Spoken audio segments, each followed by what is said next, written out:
Support for WUWM podcast comes from Hop Harvest and Vine and Good Harvest Market in Milwaukee, part of One Destination, combining farm-to-table dining, local craft beers, and organic groceries under one roof. More at goodharvestmarket.com.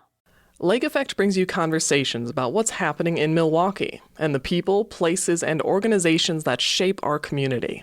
This is Lake Effect Spotlight from WUWM, Milwaukee's NPR. Even if you might not recognize Jeremy Novy's name right away, you almost certainly have come across his street art here in Milwaukee, or even around the country and the world. Novy is a Wisconsin native and went to college at UW-Milwaukee. His signature koi fish stencils have decorated Milwaukee's streets since 2006. Novy says he sees his art as a way to elevate social change, portray queer history, and give a voice to underrepresented people.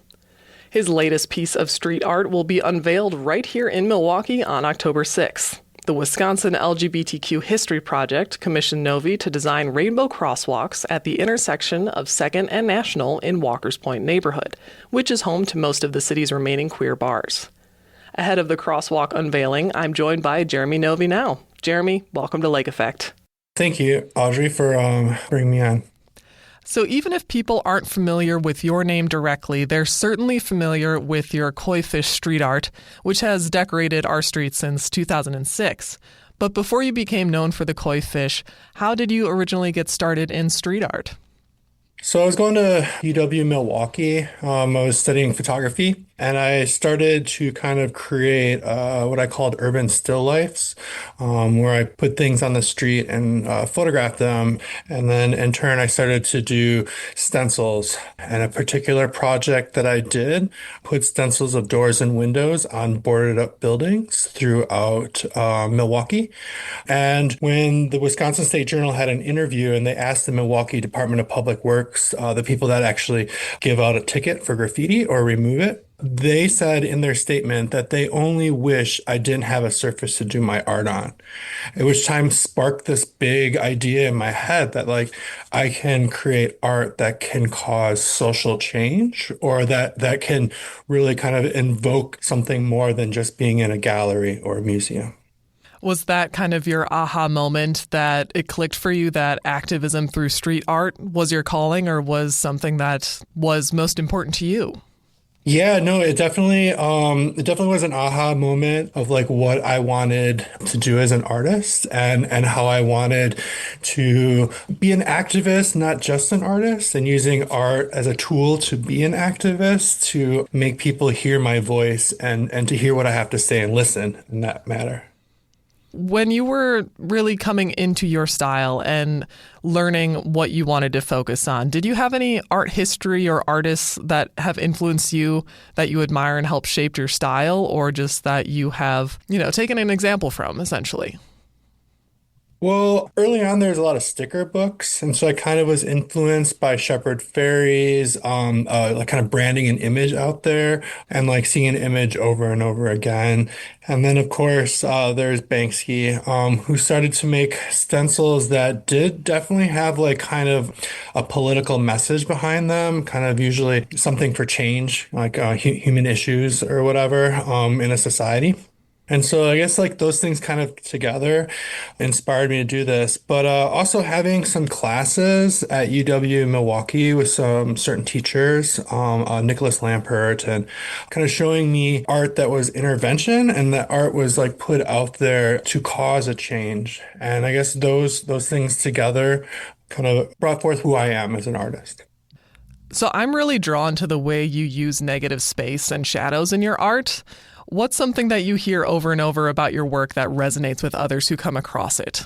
Well, with the koi particularly, they really enjoy the 3D aspect of it. And they enjoy kind of just finding it in the world as if it's an Easter egg they're kind of hunting for.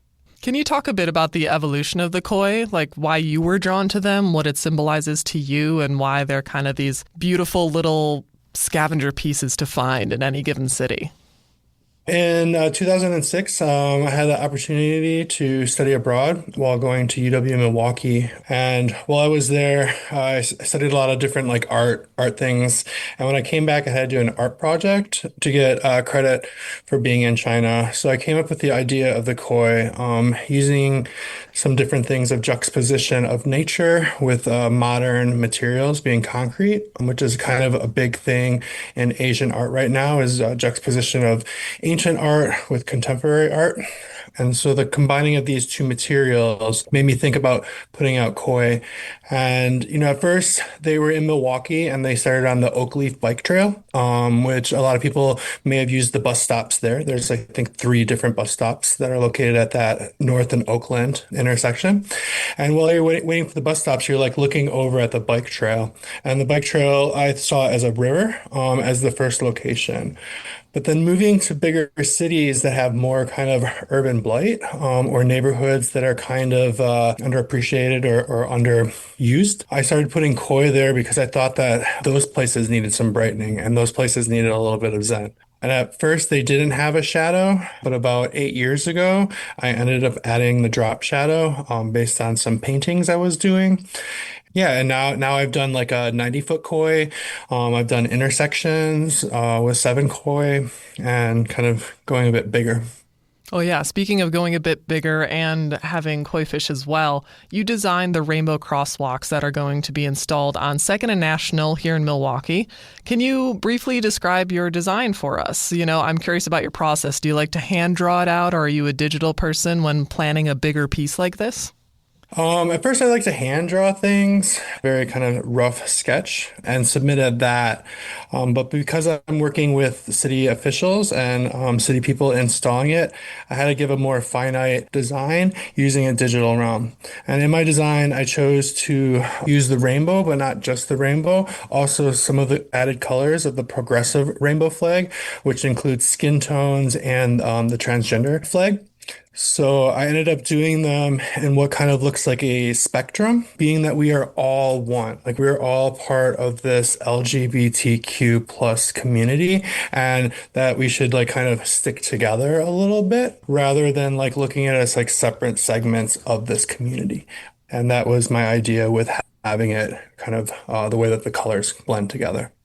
Yeah, I really like that. It kind of reminds me of looking at gradient samples like in Illustrator or something like that, where, all the colors are available to you yet seamlessly together at the same time.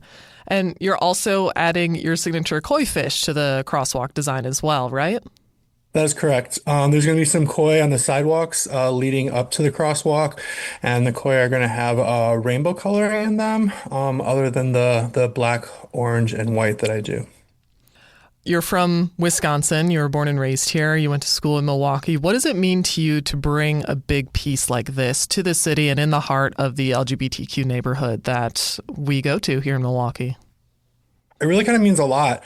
Milwaukee was the city that I was able to live as a gay man, that I didn't have to kind of be in the closet and try to conform to how others wanted me to look or appear or speak.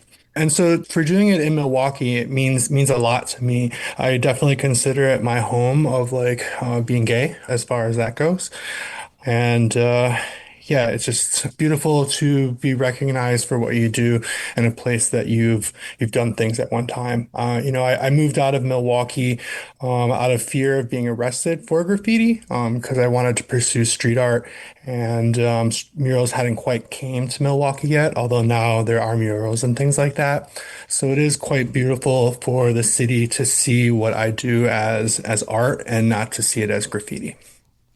Well, and especially during a time when LGBTQ visibility is literally being erased across the country too, right? There's places like a crosswalk outside the Pulse nightclub in Florida. That rainbow crosswalk was removed overnight. Even at Stonewall, they're literally taking language away at a historic national site. And you mentioned the kind of changing atmosphere of graffiti and murals in Milwaukee from when you left to now. Do you see your art, and especially the way you make art and the way it intersects with queer history, are you motivated now more than ever to continue this work? I see it like as something to inspire me and give me energy to keep making my art. A lot of my art is about queer imagery or like queer visibility and a visual safe space for our community and that we exist too. And as they're trying to push away our visibility with simple thing as a rainbow crosswalk, or even in Washington, D.C., Trump is talking about removing rainbow flags from buildings and all of the other things against the LGBTQ plus community. It has definitely empowered me more to put my images out there and to put rainbows out in different ways in solidarity for the Pulse Memorial crosswalk that was removed. So yeah, it's very sad to see that this is happening, but at the same time, it's not just an issue in our borders. Other countries like Russia, Saudi Arabia, and countries in the Middle East, Africa, and Eastern Europe have all adopted laws against so-called LGBTQ propaganda, and they actually make it so you can't have it in public places for people to see. And so as it's happening here, I think that we should recognize that it's happening elsewhere, and it's something we need to fight for everywhere. Given that this crosswalk is such a large scale for your public art and people are interacting with it in a different way, right? They're walking across it or they're looking down. How do you hope people see or interact with this piece? Well, I hope people see it as as a marker for the queer community, as like that's kind of the neighborhood and where it is, as well as I hope that people like kind of slow down at that intersection and give a little bit more attention to people crossing the road and the sidewalk. Absolutely. So this is maybe inside baseball for artists out there, but I'm curious, do you have a favorite tool or object that you use when you work? I have a bandana that's got Keith Haring dancing guys on it, and it's in rainbow. So I kind of like to wear that, and I've used it for a number of years. So when it comes to being a street artist and the momentum you've gained since 2006 with people recognizing your work, I'm curious about your personal view of like when you feel you are making an impact after you've left a piece of art for people. Well, I get a lot of like people sharing images of my art like on social media and stuff like that. And I guess that's the way that I can stay most connected to art that exists in states outside that I live in. And I feel like when people are posting these comments and then even going as far as like asking to have a tattoo done of the images is when I really start to know that my art is conveying a message that people are enjoying. And that's pretty exciting. Well, Jeremy, it's been a pleasure to get to know you and your process a little more, and I want to thank you so much for joining me on Lake Effect. Thank you. Jeremy Novy is a street and stencil artist and Wisconsin native.